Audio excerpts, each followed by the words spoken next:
Yeah, I'm Joe Madison. I'm the Executive Director of Demand Disruption. We're an organization that fights human trafficking in a unique way. We focus on demand. Demand Disruption wants to be more proactive. Why is that person buying? And so we try to be strategic about our approach. So we understand that this doesn't happen in a vacuum. By that I mean this. We're there when men are arrested. When they have the cuffs on them, we're there with the police.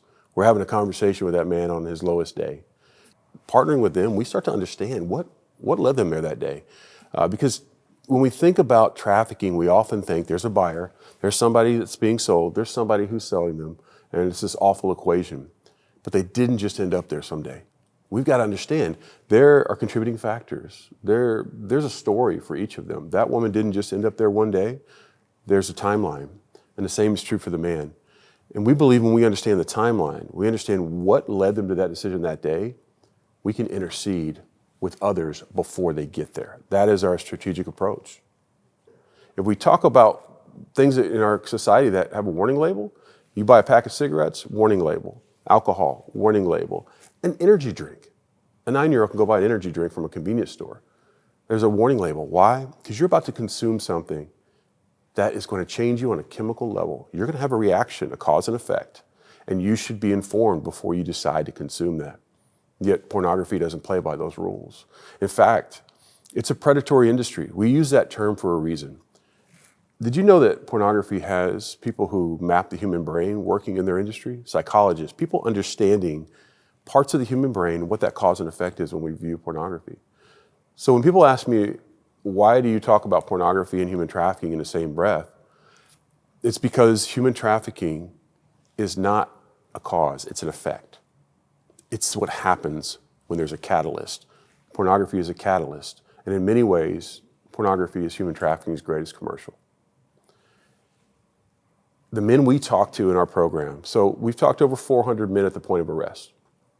So many of them, I would say an overwhelming majority of them, said that they have a porn problem or a porn addiction. And in fact, when we're on site talking to a man in handcuffs, he found that location through a porn site, through a link, and then through a Meet Local Girls or escort site. Because they found a dummy police ad. So the correlation is inseparable, but we don't talk about it in our culture. And we certainly don't talk about it in our churches very often. If you went to a pornography site, this is not an endorsement to do that, so whoever's watching, don't just take my word for it. That screen has the exposure to the content that the person went to go see, whatever that is, right? At that point, it's you and it's the computer screen. But on every one of these pages, there is a webcam pop-up. Hey, click here to engage, an engagement. And there's also a box to click on, meet local women, meet local guys, whatever that is, however they phrase it, that's the experience. And that's the thing I want people to understand. This is a sales cycle. You are being brought through a sales cycle. And for some men, they see the exposure and then they see the pop-up and they ignore that. No, I'm not going there.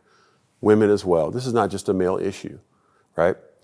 But for others, it takes on a whole different form. We call that the escalation dynamic. When I talked earlier about this industry has people who map the human brain, they know what content will create a compulsion, a return visitor, somebody who's clicking on more, consuming more. And the more clicks they have, the more these porn sites will make. The fact of the matter is, you don't have to reach for your credit card for them to make hundreds of millions of dollars. You are now creating demand, and that demand makes money on the back end through advertisement, among other things. So I'm talking to them, we're on the stair step, and I say, for some people, just seeing it, that's enough.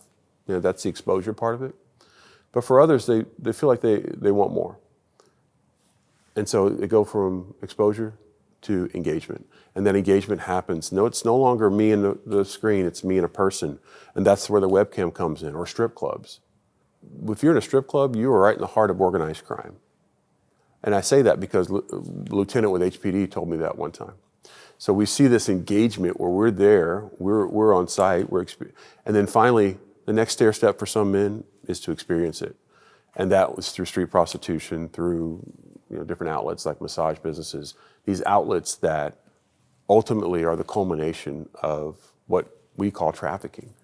How do we begin the steps towards them getting back in line with the things that are their beliefs, their values, and their attitudes, not where they ended up that day walking through that door to buy somebody.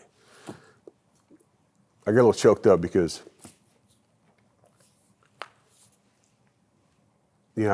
we talk to these men, and one part of their brain is working because they're arrested and they're freaking out.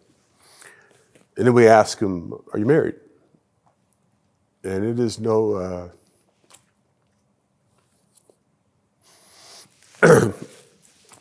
it's no easy thing to see that part of that man's brain kick in, and he just comes apart. I think the tragic part of that is that's the first time he's talking to another person about his porn addiction, about what brought him there. He didn't have to end up there.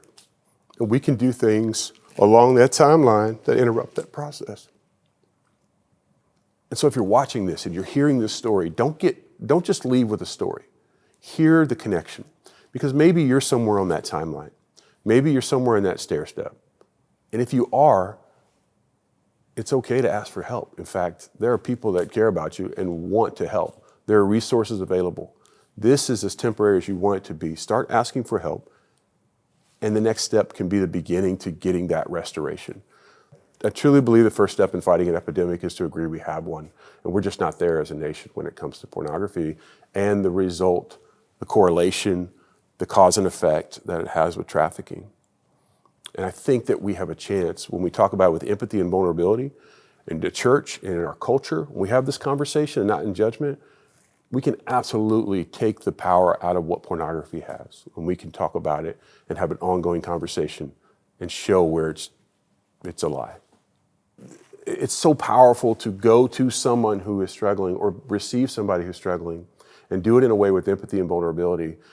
And in doing that, lead them back from that darkness. We can do that. We can do that as churches. We can do that as individuals. And I think it's powerful for the church to realize that we are all going to be tempted. We are all struggling. And in some way, we're all broken to some degree.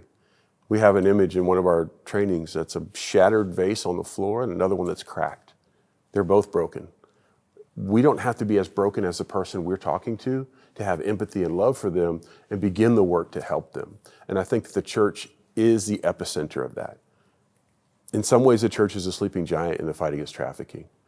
And just take a moment and imagine what's possible when that giant wakes up and says, okay, no more.